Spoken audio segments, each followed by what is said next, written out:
Lihat hatiku, apakah ku sungguh mengasihimu, Yesus, Kau yang Maha Tahu dan menilai hidupku. Tak ada yang tersembunyi bagimu. Telah kulihat kebaikanmu yang tak pernah habis di hidupku. Ku berjuang sampai akhirnya Engkau dapati aku tetap setia.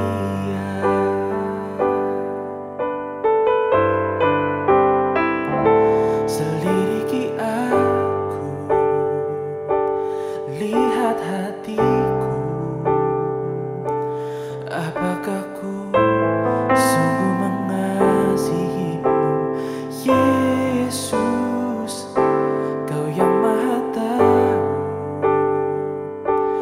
yang menilai hidupku. Tak ada yang tersembunyi bagimu. Telah kulihat kebaikanmu yang tak pernah habis di hidupku. Ku berjuang sampai akhirnya Engkau dapati aku tetap setia. Telah kulihat kebaikanmu yang tak pernah habis di hidupku. Ku berjuang sampai akhirnya dan Kau dapati aku tetap setia. Kau dapati aku tetap setia. Kau dapati aku tetap setia.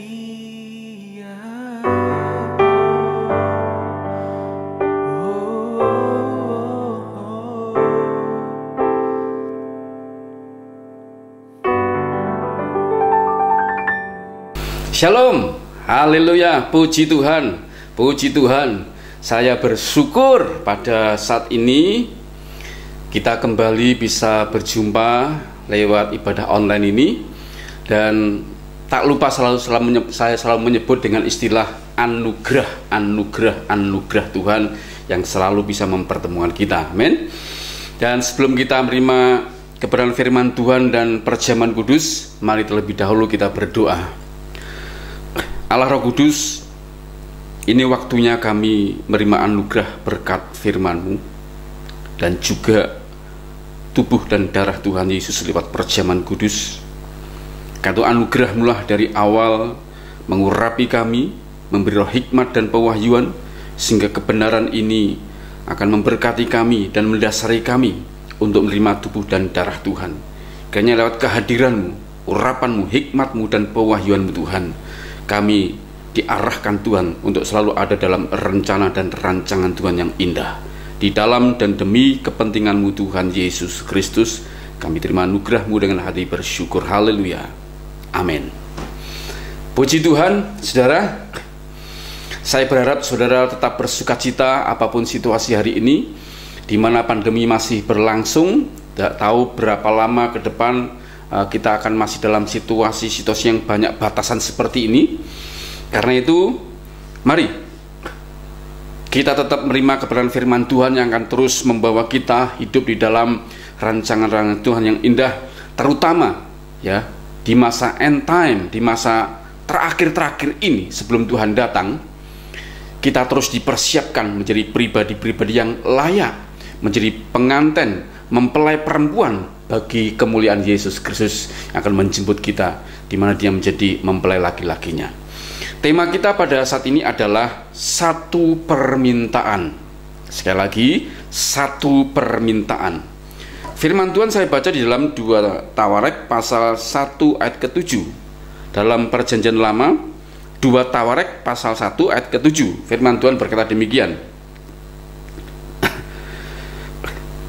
Pada malam itu juga Allah menampakkan diri kepada Salomo dan berfirman kepadanya, mintalah apa yang hendak kuberikan kepadamu. Saya ulangi. Pada malam itu juga Allah menampakkan diri kepada Salomo dan berfirman kepadanya, mintalah apa yang hendak kuberikan kepadamu.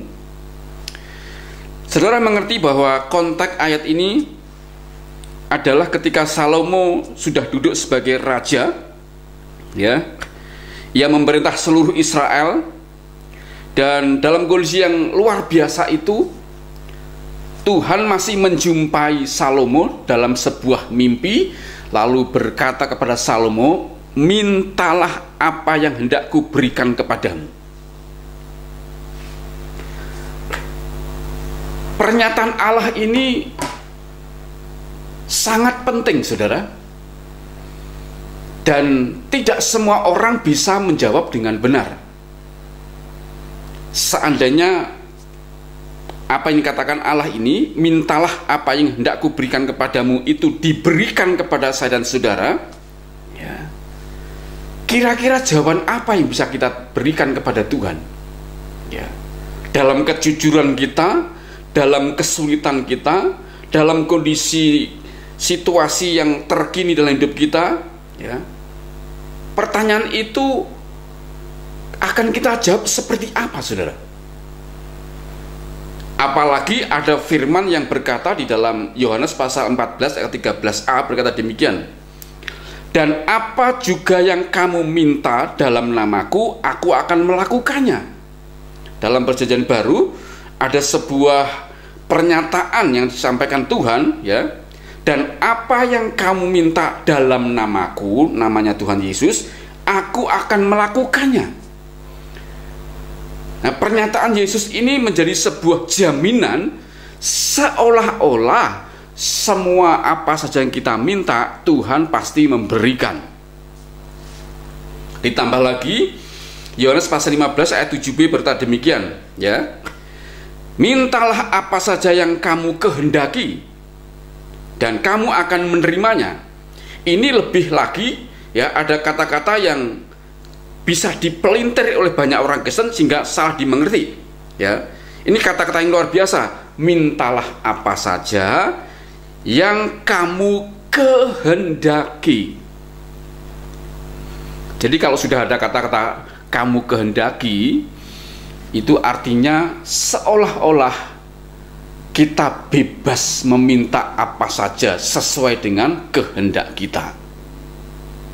Nah, kembali kepada pertanyaan tadi, seandainya Tuhan itu menjumpai saya dan saudara, memberikan sebuah pernyataan yang sama diberikan kepada Salomo, itu diberikan juga kepada kita, ya. Mintalah apa yang hendak kuberikan kepadamu. Dijamin juga dengan dua ayat tadi, ya. Apa yang kamu minta dalam nama Tuhan akan melakukannya, ya. Minta apa saja yang kamu kehendaki, kamu akan menerimanya, ya. Kira-kira jawaban apa yang akan kita berikan kepada Tuhan? Mungkin saudara, karena pertanyaan-pertanyaan tadi itu seolah-olah bebas kita jawab, jika ada yang menjawab karena sebuah kebutuhan sehari-hari, karena mungkin dia sudah lama bertahun-tahun hidupnya hanya pindah rumah, kontrak rumah, pindah rumah, dan itu merepotkan sekali, mungkin dia akan berkata, saya minta rumah Tuhan. Atau juga ada orang-orang Kristen yang sudah bertahun-tahun gagal dalam menjalin hubungan, ya, hubungan dengan si A gagal, dengan si B gagal, dengan si C gagal, ya. Padahal dia sudah berdoa dan berpuasa, sudah cukup lama, bertahun-tahun. Jika pertanyaan itu disampaikan kepada dia, mungkin dia akan bertanya, Tuhan, kali ini aku minta seorang pasangan hidup yang sesuai dengan kehendak-Mu. Mungkin begitu, saudara. Atau juga seseorang yang sudah lama menunggu keturunan, artinya tidak punya anak, dan sudah bergumul, sudah didoakan oleh hamba-hamba Tuhan, sudah berpuasa, sudah berupaya ke sana kemari sebagainya. Dan ketika pertanyaan disampaikan kepada orang itu, tentu dia akan menjawab, Tuhan, aku ingin seorang anak dari Engkau. Nah, ini menjadi sebuah jawaban yang normal, saudara. Namun mari kita akan belajar, saudara. Ya, konteks dari jawaban Salomo waktu ia menjawab kepada Tuhan, dia minta hikmat, saudara perhatikan konteksnya begini, ya. Waktu itu Salomo sudah menjadi raja, ya. Salomo sudah kaya raya, bahkan dikatakan orang yang paling kaya, mungkin sampai hari ini, ya, bisa dikatakan mungkin orang yang paling kaya, ya. Dia sudah punya istri banyak, ya, 700 istri, 300 gundik, ya, kurang apa, saudara? Bahkan dikatakan dia tidak kekurangan apapun, ya. Dia raja, dia kaya, dia punya banyak istri, dia punya kuasa, dia punya kedudukan, dia punya wilayah-wilayah yang luas, ya. Coba, tidak ada yang kekurangan apapun juga, saudara. Jadi ketika dia menjawab pertanyaan Tuhan hanya dengan minta hikmat dan pengertian untuk memimpin bangsa Israel dan menjadi hakim atas bangsa Israel, maka saya berkata, itu normal. Makanya Tuhan mengatakan setuju. Artinya Tuhan memperkenan jawaban dari Salomo itu. Oke, aku beri engkau hikmat dan pengertian untuk memimpin bangsa Israel, untuk menghakimi bangsa Israel, ya. Nah, lepas dari itu, saudara, jika tawaran Tuhan itu diberikan kepada kita, ya, ini dalam kehidupan kita sehari-hari, jawaban apa yang paling tepat? Saya akan menyampaikan dua hal untuk membawa kita memahami pertanyaan ini dan membawa kita bisa menjawab dengan benar. Yang pertama, kita harus sadar kita mempunyai kebutuhan terpokok dalam hidup ini, ya. Saudara perhatikan kata-kata saya, terpokok, ya. Kata terpokok itu artinya paling pokok, paling penting, paling esensi, paling urgent, ya, paling utama dan terutama, ya. Nah, kebutuhan terpokok ini bukanlah kebutuhan jasmani, misalnya seperti rumah, mobil, kedudukan, ya, anak, sebagainya. Bukan, saudara. Tapi kebutuhan yang terpenting, terpokok, terutama dalam hidup kita adalah kita membutuhkan keselamatan. Nah, ini yang paling penting, saudara, ya. Banyak orang Kristen tidak menyadari betul bahwa arti sebuah keselamatan itu begitu sangat esensi, sangat prinsip, dan sangat penting. Sebab tanpa keselamatan, perhatikan baik-baik, hidup di dunia yang hanya 70-80 tahun di dunia ini, yang sementara ini, ya, tidak ada apa-apanya bila dibandingkan dengan masa setelah kita meninggal di dunia ini. Kenapa, saudara? Ada sebuah pertanggungjawaban, baik orang Kristen maupun orang di luar Kristen. Orang Kristen ketika meninggal memang sesungguhnya tidak menerima penghakiman, ya, tapi menerima upah. Itu pun dengan syarat Kristen yang benar-benar otentik, asli, sungguh-sungguh. Bukan Kristen KTP yang sekedar percaya tapi hidupnya tidak mengalami pertobatan apa-apa atau perubahan apa-apa, ya. Namun orang di luar sana itu adalah orang yang menerima penghakiman. Nah, karena itu, saudara, kita harus sadar kita mempunyai kebutuhan yang terpokok, terutama, yaitu keselamatan. Orang yang memperoleh keselamatan itu bukan sekedar percaya kepada Tuhan Yesus, tetapi benar-benar menjadikan Yesus sebagai Tuhan dan Juru Selamat secara pribadi. Coba saudara tanya pada diri kita sendiri dengan jujur, dengan tulus. Ya, mari kita tanya kepada diri saya dan saudara sendiri dengan jujur dan tulus, ya. Apakah Yesus sudah menjadi Tuhan kita saat ini secara pribadi? Kalau saudara menjawab yang pertama misalnya, sudah Pak, tetapi hanya berkenaan dengan pemenuhan kebutuhan kita sehari-hari. Jadi ketika saudara ditanya gini, apakah Yesus sudah menjadi Tuhan dan Juru Selamatmu secara pribadi, sehingga engkau yakin dengan keselamatanmu nanti dalam kekekalan? Jika saudara berkata, sudah, tetapi saudara menjawab sudah itu dasarnya hanya berkenaan dengan pemenuhan kebutuhan hidup sehari-hari. Jika ini jawaban saudara, maka saya berkata, saudara salah alamat.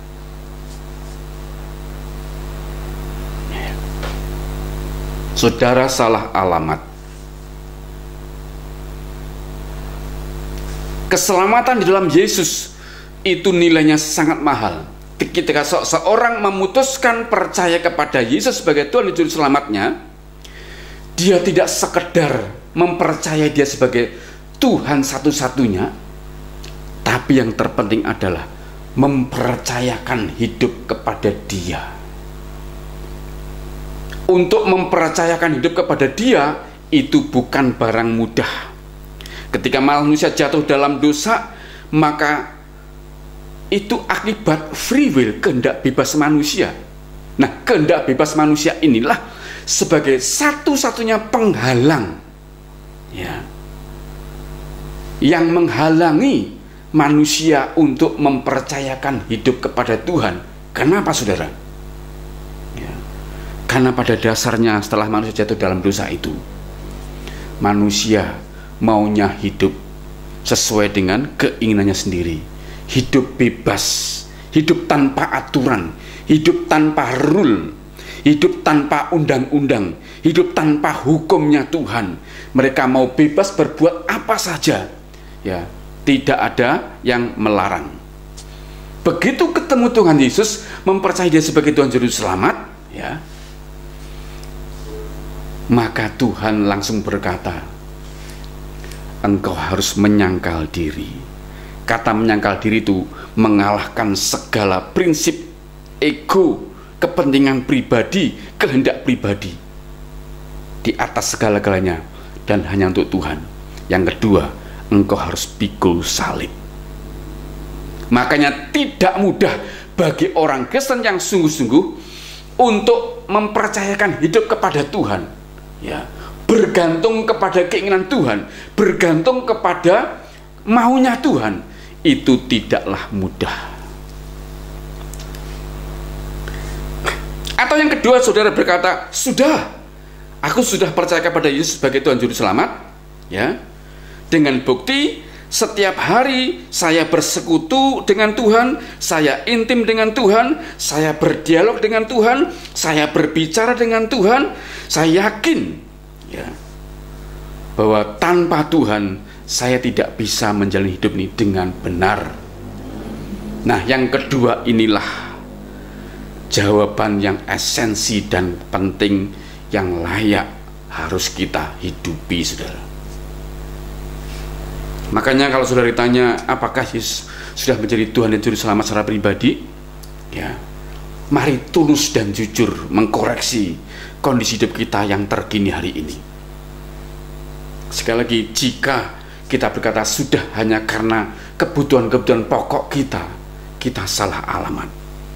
Namun jika kita memang menjadikan diri sebagai raja, ya, lalu kita punya keintiman dengan Dia, punya komunikasi, punya dialog, punya kedekatan dengan Dia, dan kita belajar mengandalkan Dia, hidup dalam kehendak-kehendak Dia, maka itulah yang Tuhan mau. Itu namanya kebutuhan pokok, ya. Yang pertama. bagian yang kedua, yang terakhir, saudara. Saudara hanya ingin berkata kepada Tuhan, ya. Ini yang pertama tadi, kita punya kebutuhan pokok, ya. Yang kedua, saya dan saudara hanya ingin berkata kepada Tuhan, aku hanya ingin taat agar aku menyenangkan hatimu saja Tuhan.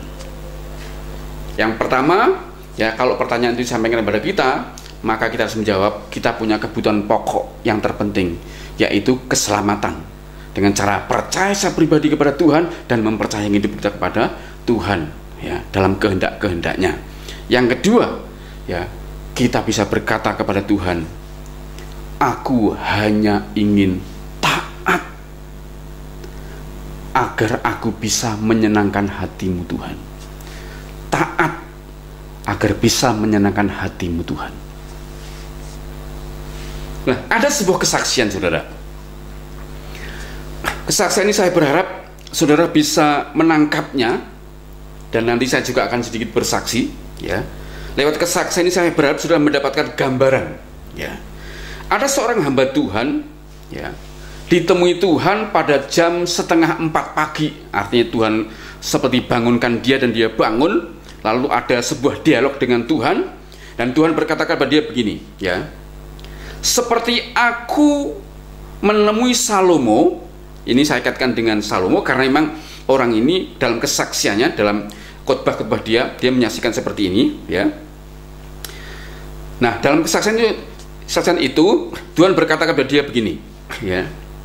Seperti aku menemui Salomo, aku menemui engkau juga saat ini. Lalu Tuhan berkata, sekarang kamu boleh minta apa saja, aku akan berikan kepadamu. Jadi tampaknya hamba Tuhan ini menerima kunjungan Tuhan, dan Tuhan berkata seperti yang disampaikan kepada Salomo, ya. Sekarang kamu boleh minta apa saja, aku akan berikan kepadamu. Nah, hamba Tuhan ini bertanya kepada Tuhan, Tuhan,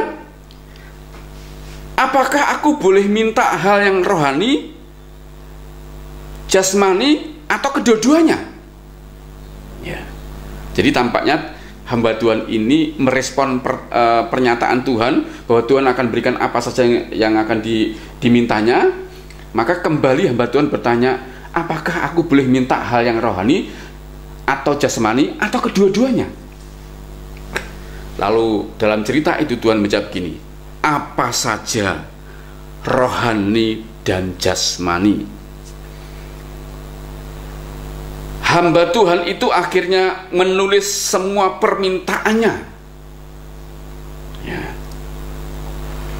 Dia ambil kertas, dia daftar permintaannya, ya. Di antaranya dia minta kekayaan, agar dengan kekayaan itu dia bisa menjadi berkat bagi banyak orang. Dia tulis minta kekayaan agar bisa menjadi berkat bagi banyak orang. Yang kedua, minta karuniakan rohani agar pelayanan dia makin menjadi berkat, ya, dan nama Tuhan dipermuliakan. Dan semua permintaan itu setelah didata berjumlah sekitar 30 permintaan. Perhatikan baik-baik, 30 permintaan. Namun sebelum dia memberikan semua permintaan itu kepada Tuhan, ia lebih dahulu, seperti kebiasaan dia, itu berbincang-bincang dulu, berkonsultasi dulu dengan pribadi Roh Kudus, ya, sehingga dia mendapatkan bimbingan. Karena selama itu dia sudah terbiasa berdialog, minta bimbingan Roh Kudus, bahwa Roh Kudus adalah penolong, pembimbing, dan penasihatnya. Lalu dia berdialog dengan Roh Kudus. Gimana Roh Kudus dengan 30 permintaan ini kepada Tuhan, kira-kira menurut engkau gimana, ya. Nah, Roh Kudus akhirnya menjawab, saudara. Dalam kesaksiannya itu Roh Kudus menjawab begini, ya.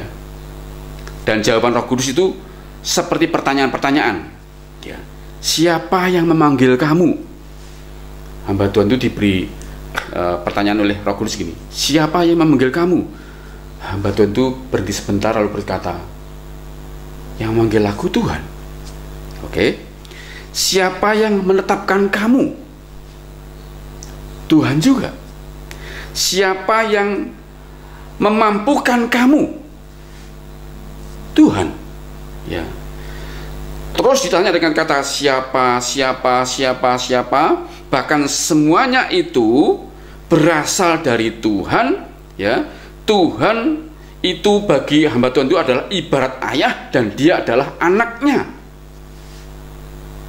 Lalu hamba Tuhan itu mulai sadar, iya ya, kan Tuhan itu seperti ayah, seperti bapak, sedangkan aku seperti anak. Mana ada seorang anak merengek-rengek, ya, minta dipenuhi kebutuhannya oleh bapaknya? Bukankah seorang anak itu tugasnya adalah menyenangkan saja apa yang bapak mau, sehingga bapak itu dengan senang hati akan menyediakan apa saja yang diperlukan anaknya? Masa dia akan merengek-rengek kepada ayahnya? Mau makan aja dia harus merengek-rengek, "Pak, tolong dong saya makan, boleh enggak? Saya minta makan." Akhirnya dalam pemahaman itu, ya, Roh Kudus menyadarkan hamba Tuhan ini. Ayah yang baik tahu apa yang diperlukan untuk anaknya, tahu kesenangan anaknya, dan tahu apa saja yang menyenangkan hati anaknya, ya, bahkan tahu apa yang membahayakan bagi anaknya. Nah, sekali lagi hamba Tuhan itu akhirnya sadar, ya, asal dia bisa menyenangkan hati bapaknya setiap saat, maka semua kebutuhan itu akan diberikan bapaknya sesuai dengan kehendak bapaknya. Setelah hamba Tuhan itu sadar, ya, akan semuanya itu, maka kertas yang berisi 30 permintaan itu disobek-sobek dia, ya, dibuang ke dalam tempat sampah. Lalu dia berkata kepada Tuhan begini, "Tuhan, aku nggak jadi minta 30 pertanyaan itu." Dalam dialog itu Tuhan berkata, "Loh, kenapa?" "Sebab aku hanya perlu satu permintaan saja, yaitu agar aku ini taat, ya, agar aku taat, sehingga dengan taat itu aku bisa menyenangkan hatimu setiap waktu." Dan hamba Tuhan itu bersaksi bahwa Tuhan sangat senang dengan akhir dari jawaban hamba Tuhan ini, bahwa ternyata hamba Tuhan ini tidak minta apa-apa lagi. Dia sadar hidupnya sudah dibeli dengan darah yang mahal, lunas dibayar di kayu salib, sehingga hidup dia itu sepenuhnya adalah milik Tuhan. Lalu dia diberi Roh Kudus, sehingga oleh Roh Kudus dia itu bisa berkata bahwa Tuhan itulah bapaknya. Dan dalam kondisi seperti itu, sebagai seorang anak Allah, dia tidak perlu merengek-rengek untuk dipenuhi kebutuhan-kebutuhannya. Dia punya prinsip asal bisa taat dan menyenangkan hati Tuhan saja, maka Bapa di surga itu tahu apa yang dibutuhkan anaknya, pasti akan memenuhi dan memberkatinya. Ini sebuah kesaksian yang menarik yang harusnya menyadarkan kita semua sebagai orang-orang percaya, saudara.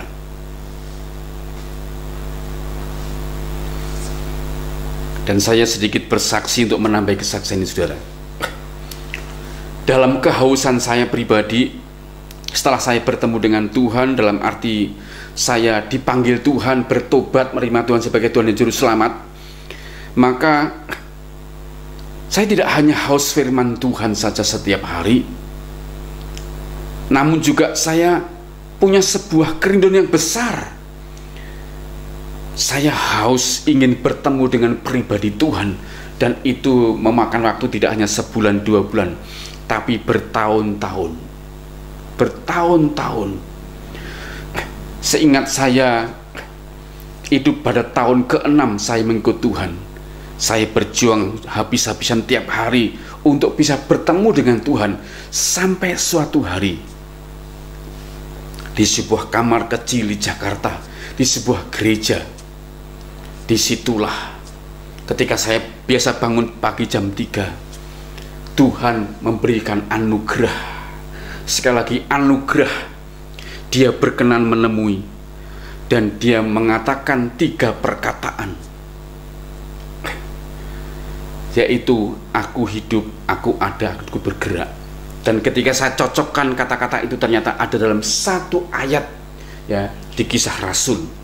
Namun bukan itu yang ingin saya sampaikan. Yang saya sampaikan adalah ketika Tuhan seperti menyatakan kehadirannya, ya, terjadilah sebuah dialog antara saya dengan Tuhan, dan Tuhan berkata demikian, ya, apakah kamu mau menjadi seperti Kathryn Kuhlman? Saudara ingat, Kathryn Kuhlman adalah seorang hamba Tuhan tahun sekian, ya, dimana dia seorang yang penuh dengan tanda dan mujizat. Dia berjalan saja, orang-orang bergelimpangan jatuh, menangis karena dosa-dosanya dan bertobat. Tanda-tanda ajaib, kesembuhan yang luar biasa terjadi.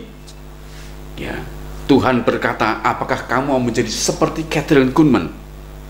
Yang kedua, Tuhan juga berkata, apakah kau juga ingin menjadi seperti Benny Hinn? Ya, atau kau mau menjadi seperti Benny Hinn? Benny Hinn adalah anak rohaninya Kathryn Kuhlman yang juga dipenuhi dengan tanda ajaib dan mujizat yang luar biasa. Ketika Tuhan sampaikan pertanyaan itu kepada saya, saudara, itu sebuah anugerah. Namun saya juga belajar untuk kontak dengan pribadi Roh Kudus. Apa jawabannya? Roh Kudus menuntun saya untuk menjawab seperti ini. Saya mau menjadi seperti yang Tuhan mau. Itu sebuah jawaban dari Roh Kudus yang luar biasa. Saya hanya mau menjadi seperti yang Engkau mau, yang Tuhan mau. Saudara kasih dalam Tuhan, ya, kita harus hati-hati dengan firman Tuhan yang berkata, mintalah apa saja, ya, yang kamu kehendaki, kamu akan menerimanya, ya. Mintalah apa saja dalam namaku, aku akan melakukannya. Itu semua memang dikatakan Yesus kepada orang percaya, kepada murid-muridnya, termasuk saya kepada saudara juga, ya. Itu sebuah firman yang luar biasa. Namun ternyata itu membutuhkan sebuah hikmat dari Roh Kudus untuk memahami pertanyaan itu, sehingga kita tidak sembarangan menjawab, kita tidak sembarangan memberikan jawaban kepada Tuhan, sehingga kita salah di dalam menjawab, ya. Banyak orang Kristen akhirnya tergelincir imannya karena memakai firman-firman ini menjadi satu alasan yang kuat bahwa hidup orang percaya itu pasti diberkati, harus makmur. Maka lahirlah namanya teologi kemakmuran, di mana ada gereja-gereja Tuhan yang di dalam kehidupan sehari-hari atau dalam ibadah itu selalu diwarnai dengan berita berkat, berita berkat, berita berkat. Sesungguhnya itu tidak salah, namun jika porsinya itu menguasai kehidupan orang percaya di segala lini, artinya lebih besar dari segala urusan keselamatan, maka ini sesuatu yang salah. Dan kemungkinan besar diabolos atau iblis sudah mengambil bagian memutarbalikkan firman Tuhan. Ingat, iblis itu ahlinya di dalam memutarbalikkan firman, ahlinya di dalam menerjemahkan Alkitab ke dalam diri orang percaya sesuai dengan keinginan dia, sehingga banyak orang percaya, ya, terkecoh dengan arti atau makna firman Tuhan yang sebenarnya, sehingga hidupnya, ya, karena terkecoh dengan firman dari iblis, maka hidupnya tidak sesuai dengan kehendak Tuhan. Hari ini, jika pertanyaan ini disampaikan kepada saya dan saudara, mari selalu kontak dengan pribadi Roh Kudus. Apa yang harus saya jawab pertanyaan ini? Namun sudah saya sampaikan kepada saudara, kiranya 2 hal ini menjadi peringatan saya dan saudara, yaitu yang pertama, kita punya kebutuhan pokok. Kebutuhan pokok kita bukanlah urusan sandang, pangan dan papan, ya. Bukanlah kebutuhan jasmani. Kebutuhan terpokok kita adalah keselamatan, di dalam Yesus Kristus. Kita tidak hanya percaya, namun juga mempercayakan hidup kepada Dia. Ini yang paling penting.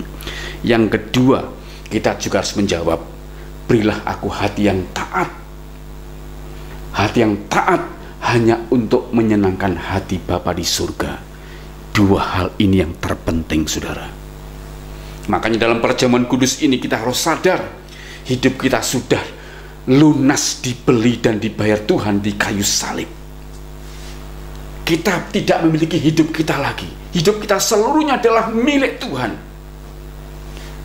Tidak satu inci pun kita tidak memiliki hidup kita, saudara. Semua milik Tuhan. Kita sudah dibeli lunas, dibayar.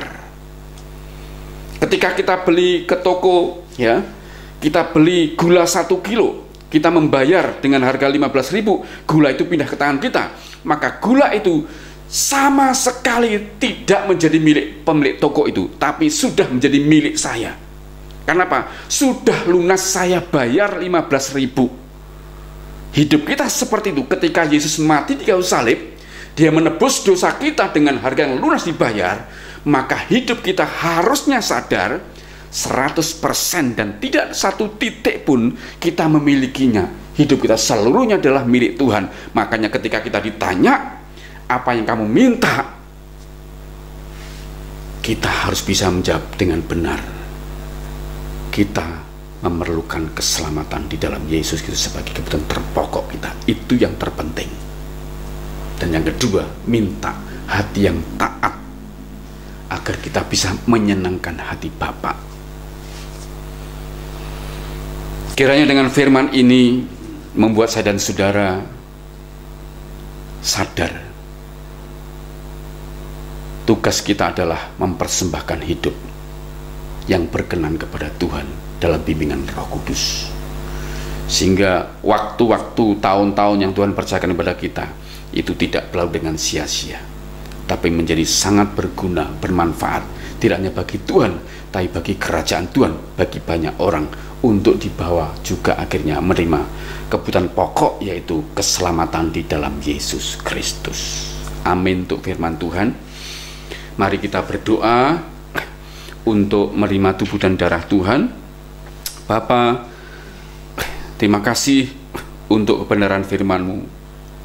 Kiranya Engkau mengurapi kami. Jika pertanyaan itu disampaikan kepada kami pun, kami sudah tahu, sadar atas bimbingan Roh Kudus, bahwa yang kami butuhkan adalah keselamatan yang datang dari Engkau Tuhan Yesus. Ajar kami untuk mempercayakan hidup kami sepenuhnya kepada pimpinan-Mu di dalam Roh Kudus. Dan beri anugerah kami roh yang taat, agar dengan roh yang taat kami bisa menyenangkan hati Tuhan setiap waktu. Kami percaya dengan dua hal ini, di mana posisi kami sebagai anak, kami tidak perlu merengek-rengek untuk kebutuhan-kebutuhan jasmani kami, kebutuhan-kebutuhan kami sehari-hari. Jika kami sebagai anak menyenangkan Bapa, maka kami percaya Bapa itu tahu apa yang jadi kebutuhan kami dan tahu cara mencukupkan, menyediakan, memberi dan memberkati kami. Karena itu Tuhan, meteraikanlah firman ini. Kalau sebentar kami akan menerima tubuh dan darah Tuhan, urapi kami Tuhan, agar dengan urapan kami sungguh-sungguh sadar sekali lagi bahwa hidup kami bukan milik kami lagi, tapi 100% milik Tuhan. Kami harus mempersembahkan untuk Tuhan saja. Kami terima tubuh dan darah-Mu dengan hati bersyukur di dalam dan demi nama Yesus Kristus. Haleluya. Amin. Mari saudara, bagi saudara di rumah, persiapkan hidup saudara di hadapan Tuhan, menerima tubuh dan darah Tuhan, dan siapkanlah perjamuan saudara di rumah masing-masing. Yang pertama, siapkanlah roti sebagai tubuh Tuhan Yesus Kristus, dan biarlah kita menerimanya dengan sikap mengasihi dan hormat kepada Tuhan yang telah memperagakan kasih terbesarnya di kayu salib untuk kita. Karena itu mari angkat roti ini di sebelah kanan tinggi-tinggi dan dengarkanlah firman Tuhan dan aminkan setiap firman ini. Firman Tuhan berkata, Sebab apa yang telah kuteruskan kepadamu telah kuterima dari Tuhan, yaitu bahwa Tuhan Yesus pada malam waktu ia diserahkan mengambil roti. Dan sesudah itu ia mengucap syukur atasnya. Ia memecah-mecahkannya dan berkata, inilah tubuhku yang diserahkan bagi kamu. Perbuatlah ini menjadi peringatan akan aku. Kita nikmati dengan mata tertuju kepada Tuhan di dalam nama Yesus.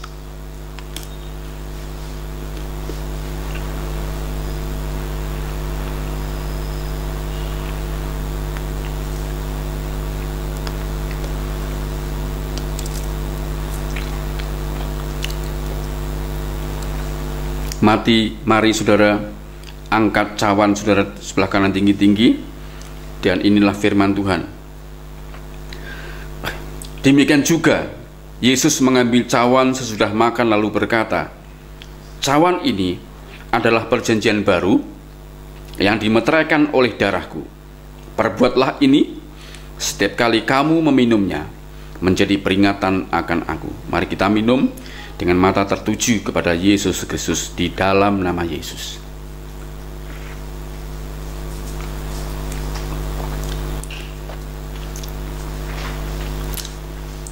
Bagi saudara di rumah, saudara boleh angkat tangan.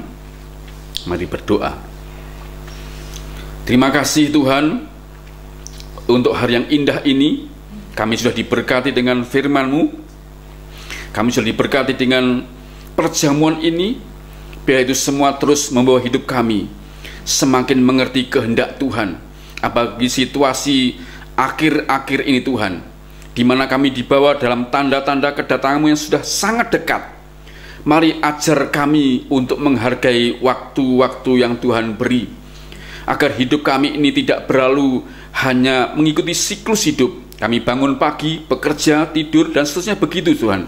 Namun kami rindu, kami bisa mengisi waktu-waktu kami dengan sikap dan perbuatan yang berkualitas di hadapan Tuhan, sehingga hidup kami ini berguna bagi nama Tuhan dan berguna bagi kerajaan-Mu, bagi banyak orang yang akhirnya lewat hidup kami, banyak orang menerima anugerah keselamatan-Mu, dan mereka sungguh-sungguh menjadi orang-orang yang berbahagia bersama kami di masa kekekalan nanti. Meteraikan firman-Mu Tuhan, dan oleh pertolongan Roh Kudus, ajarkan kami untuk mempraktekannya dalam kehidupan kami sehari-hari. Terima kasih, di dalam dan demi nama-Mu Tuhan Yesus Kristus, kami sudah berdoa dan mengucap syukur atas berkat-Mu Tuhan. Haleluya. Amin. Puji Tuhan, saudara. Saya percaya saudara terus diberkati, dan kita akan kembali minggu depan. Dan doa saya saudara selalu sehat dan baik-baik saja, dan kita akan diberkati makin luar biasa dalam minggu depan. Sampai jumpa dan shalom.